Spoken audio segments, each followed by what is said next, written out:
Hello guys, another beautiful evening from স্বপ্নদিয়া। আজকে আমাদের বিকেলের স্ন্যাক্সে কী হবে সেটা আমি আপনাদেরকে দেখাবো। আজকে আমি আছি ঘোষপাড়ার ব্রাঞ্চে বিকেলের স্ন্যাক্সে আজকে কিছু স্পেশাল হবে। স্পেশাল কোনো আইটেম যেটা হয়তো আপনারা কখনো আগে দেখেননি, এরকম কিছু হতে পারে। আবার অনেকে জেনেও থাকতে পারেন যে এরকম কিছু হতে পারে। বাট চলুন, সবার জন্যই আজকের ভিডিওটা একবার দেখে নিই আমরা যে আজকে বিকেলের স্ন্যাক্সে কী আছে এবং কিভাবে সেটা প্রিপেয়ার করা হচ্ছে। চলুন তবে রান্নাঘরের দিকে যাওয়া যায়। কি করছো? লাল আলুর মালপোয়া। হ্যাঁ, আলুটা কি হবে এখন? আলু সিদ্ধ হচ্ছে। হ্যাঁ, আর ওটা ভিজিয়ে রাখলাম। সুজি ভিজিয়ে রেখেছো, দেখি একটু দেখি। সুজি ভিজিয়ে রেখেছো, আলুটা সিদ্ধ হয়ে গেলে তারপরে পরের প্রসেসটা বলবে, তাই তো? হ্যাঁ, ঠিক আছে। তাহলে এখন কি করছো বলো? আলু সিদ্ধ করে মাখাচ্ছি। আলু সিদ্ধ হয়ে গেছে, তাই তো? হ্যাঁ। আলু সিদ্ধটা এখন চটকাচ্ছো।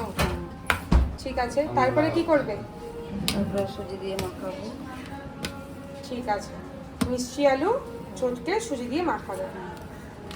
এখন লাল আলু চটকে ময়দা সুজি দিলাম, দিয়ে চটকাচ্ছি।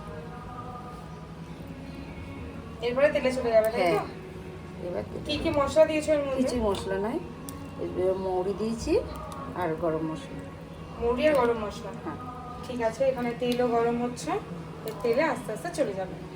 এই যে তেলে ছাড়া হয়েছে মালপোয়া, আস্তে আস্তে হচ্ছে, এক এক করে ছাড়তে থাকো।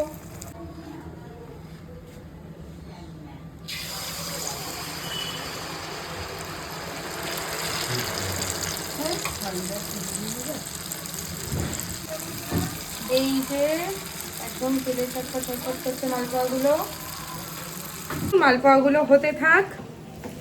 সানাদি মালপোয়া বানাচ্ছে, ঘেমে যাচ্ছি গরমে, আমিও সানাদিও আগুনের পাড়ে দাঁড়িয়ে। তো এক এক করে মালপোয়াগুলো হোক এবং হয়ে যাওয়ার পরে আমি আরেকবার আপনাদেরকে দেখাবো পুরোটা কীরকম তৈরি হলো, আর পুরো প্রসেসটা যে বেড়ে দেওয়া হচ্ছে, সবাইকে দেওয়া হচ্ছে, সবটা আমি দেখাচ্ছি। এই একটার পর একটা মালপোয়া ছাড়া হচ্ছে আর ভাজা হয়ে যাচ্ছে টকটক করে। ওটা করতে থাকো। এখানে কোথায় মালপোয়া? এই যে মালপোয়া হয়ে গেছে।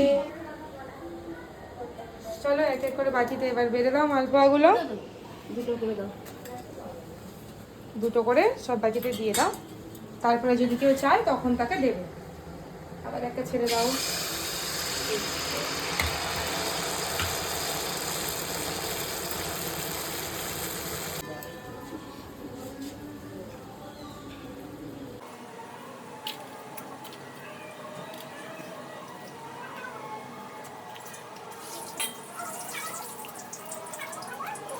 আপনারা দেখলেন পুরো ভিডিওটা। আমাদের এখানে অ্যাকচুয়ালি অনুষ্ঠান হচ্ছে, ওই জন্য মাইকের তো আওয়াজ, কিন্তু ব্যাপারটা হচ্ছে গিয়ে মাইকের আওয়াজের পরেও আমার গলার আওয়াজ এত বেশি যে আপনারা শুনতে পাচ্ছেন আশা করছি।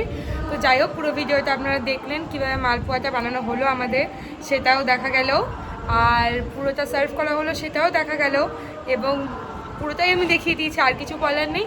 অনেক অনেক ধন্যবাদ এতক্ষণ ধরে ভিডিওটিতে থাকলেন। যারা যারা জানেন মালপোয়া বানানোর রেসিপি মিষ্টি আলু, রাঙা আলু, সুইট পটেটো দিয়ে, তাদের জন্য তো নতুন কিছু নয়, আর যারা জানেন না তাদের জন্য নতুন কিছু আজকে দিলাম। আশা করি আপনাদের ভালো লেগেছে। খুব শিগগিরই ফিরে আসবো নতুন একটি ভিডিও নিয়ে। ততক্ষণের জন্য অনেক অনেক ভালো থাকবেন, ভালো রাখবেন, আমাদের চ্যানেলটা সাবস্ক্রাইব করে দেবেন যদি ভিডিওগুলো ভালো লেগে থাকে। ফার্দার ভিডিওগুলো তাতে আপনারা দেখতে পাবেন। টাটা, আমি কনিনিকা স্বপ্নদিয়া থেকে।